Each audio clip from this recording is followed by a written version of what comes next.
As Christians, most of us would probably readily say that we love God. Our love often stems from a sense of gratitude for what we believe God has done on our behalf.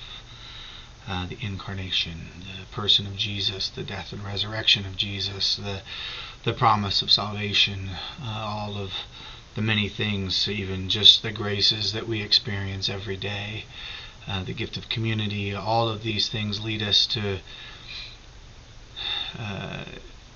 talk about God and our affections for God using the language of love, which is reasonable, it's sensible, I think.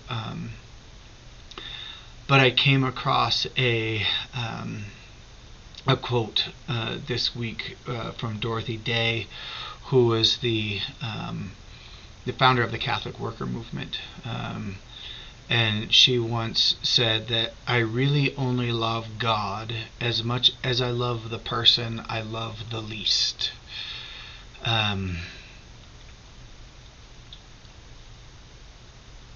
That's hard for me to think about. I prefer to think that my love for God is better reflected in the people that I love the most. That my love for God is best reflected in the love that I have for my wife, for my children. People, it may not always be easy for me to love, but who I do love deeply. And though my love is at times imperfect, it is real, it is meaningful, and is deep.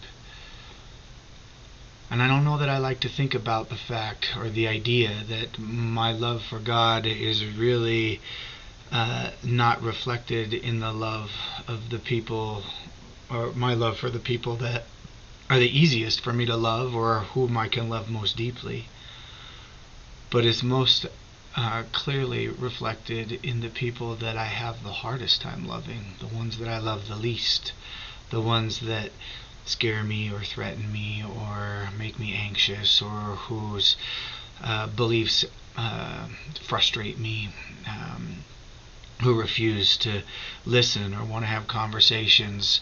I don't deal well with people that I think are bullies, or who refuse to learn or grow or be changed or have their beliefs challenged. Those sorts of things always frustrate me no end.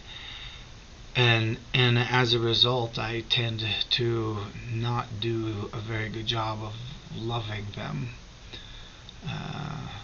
Love, of course, in the sense that the word is being used here to be about considering their needs, the needs of the beloved above our own, to want what's best for them. And if I'm honest, I don't always want what's best for the people that I love the least. I want them instead to come around to my way of thinking. I want them to be like me. And so I've been kind of challenged by this idea that my love for God is only really as much as I love the person that I love the least.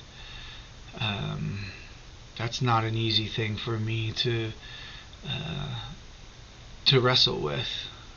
But if indeed that is true, it may mean that I need to love differently those people that are the most difficult for me to love. I don't know who the people are for you that are difficult for you to love.